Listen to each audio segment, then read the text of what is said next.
Hi guys, welcome back to the channel. My name's Jason and I'm your watch guy today.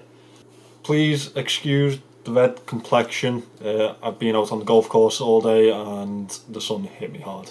That's what happens when there's 26-degree weather in England and you're this pale. Oh, the joys.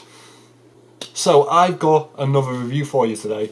Now this is a lesser heard of brand. It's called Heritor. Now if you've been around the watch scene recently, then you may have heard of it. Now, Heritor are a brand that I once mistook for a micro brand. They're not.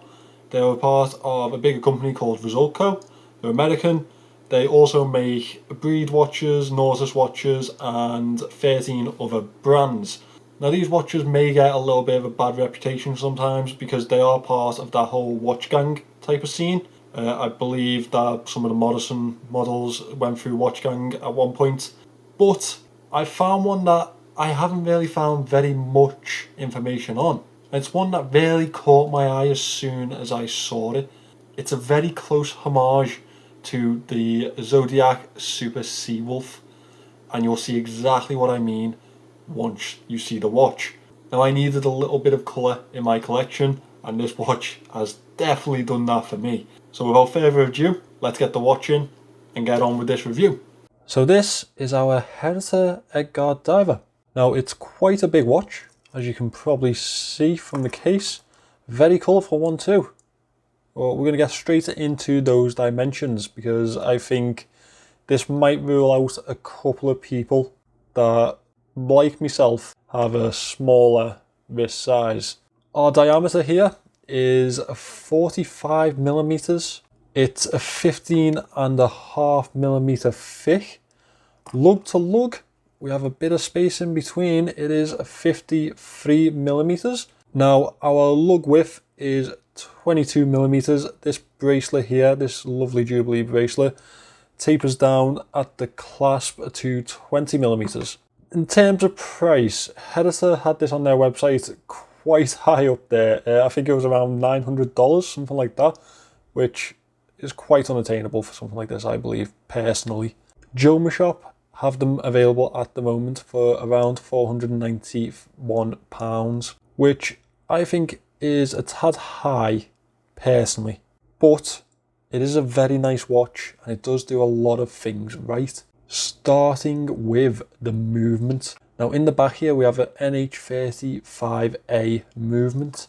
As you know by now, that is a Seiko Japanese movement, and that is an absolutely solid movement to have in any watch under £500, I believe. You'll find plenty of micro brands around this price range with an NH35 in them.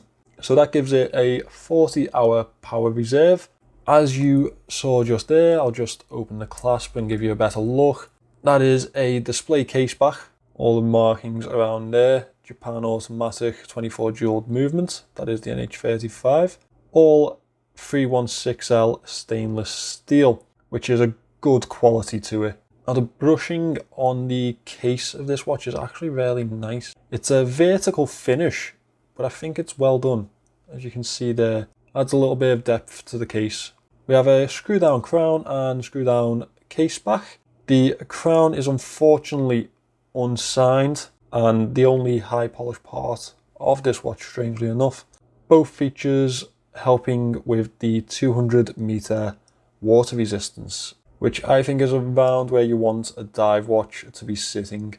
We have really thin lugs here, which I think gives this a bit of a sharp look. I don't quite know why they made the lugs so long. Really does span quite far with that 53mm lug to lug width. Also, this crown is quite large on the side here, unguarded, as you can see. I do quite like the unguarded look on this watch. I think it completely depends on the watch whether it works or not, but this one it definitely does. So this is a 120 click unidirectional bezel. I hope you can hear the sound of that because it is actually a really nice sounding bezel. And we know what I'm like for my bezels. They need to sound good, and that's got a quality sound to it. I'm quite happy with that one. It is a coin edge finish, which is really nice. Quite a thick coin edge finish, to be fair. Very grippy. very solid, and it really adds to the aesthetic from the aerial view of the watch. Now, I believe that this insert is some sort of glass or ceramic. I couldn't quite find the actual material that they've used here. Nowhere that I looked told you the information that I wanted. I really like the mint colouring with the black markers. They accent each other very well. The font for the Arabics around the edge are quite thick too, which really does add to the aesthetic. This crystal is not a full sapphire crystal. It is sapphire coated mineral crystal, which isn't the greatest in my opinion. You get sapphire coated crystals on Pagani design watches and they come in at a 1/10 of the price of this usually. Moving in onto the dial of this, it's a very nice sunburst effect. As you can see, it's catching the light there. That silver stainless steel looking dial. Very nice sunburst effect. It really adds to the watch when it catches that light nicely. This is a printed dial, as you can see with the logo there, and we have loomed and applied indices, as you can see. We also have a really rectangular loomed handset here, as you can see, including that second hand that's ticking away. I'll just insert a loom shot just here for you, just so you can see how this ticks away. The loom on it is bang average for the price, I believe. I couldn't, again, find what type of loom they used. So if anyone could give me a little bit of insight there, that'd be very helpful. Finishing off this dial, we have a framed date window, which I think sits nicely on the dial, considering that they've opted to not put a tiny little indice there. I think that helps them.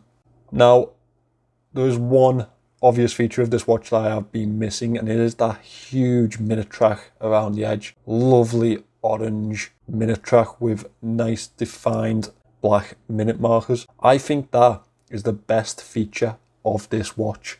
I think that makes it stand out in a crowd and gets it noticed on wrist. It is a really thick minute track, and I love how it also accents that mint green bezel. It really does stand out and make an absolute feature of itself on this watch here. So moving around to the bracelet. This is a Jubilee bracelet. This is the one that is supplied with the watch. We have outer brush links with inner polished links, as you'll find on a lot of Jubilee bracelets. It's a really comfortable fitting bracelet, and it's also a very classy looking bracelet. I think it's very well done, even though it is just push pins. So we have a milled clasp here, which is a sign of quality, to be fair. I think that's what you'd expect at this price range. Really nice quality clasp, double pushers and safety clasp there. It does only have 3 micro adjusts here, which is a bit of a shame. I would have liked to see a bit more. Now, you knew this part was coming. This is my moan section. So, what have I found I don't like about this watch? There's a couple of things. I don't think there's enough branding. It feels a little bit generic in terms that if you didn't look at the dial, I don't think you'd guess who made it. So we don't have a signed crown, which is a really big shame. We don't have a signed clasp, again, really big shame. I mean, they've got a really nice bracelet here. I think at this price range, you really do need to be signing your clasp. I'll give it to them. They've signed the rotor, and that is a bonus in their favour. But I would have liked to have seen that throughout. Be proud of your brand and put it on your watch. I don't think that's a big ask for something at this price range. As I did mention, only 3 micro adjusts, so it isn't as easy to find the perfect fit on this bracelet. Now that's a little bit of a minor moan in comparison to the next one. And it's the indices, which is a shame, because it's a really nice design, but I would have loved to have seen these indices outlined in a black along with the handset and make it really stand out. I just think that they've missed a little bit of a trick here, and the indices fade into the dial a little bit too much for me. If that handset was black and these indices had a black outer edge as well as the date window, I think this watch would have been an absolute stunner, but they just left it a little bit short for me, unfortunately. So guys, that is the Heritor Edgard. You won't find many watch reviews of this, so hopefully this is the first. I think it's an absolutely lovely watch. I just think that they may have priced it incorrectly. I just feel at £491, there's a lot of competition out there.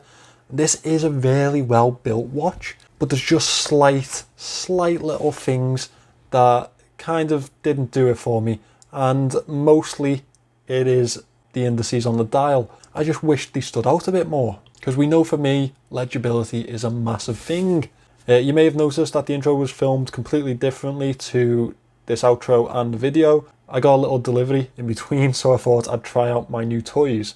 Hopefully this is a better quality for the channel and you guys will enjoy the videos a little bit more. So guys, let me know what you thought of the Heritor Edgard. Maybe let me know what you thought of Heritor themselves. Personally, I thought they were micro brands before looking into them a little bit more. As always, thanks for watching this one, guys, and I will see you in the next one.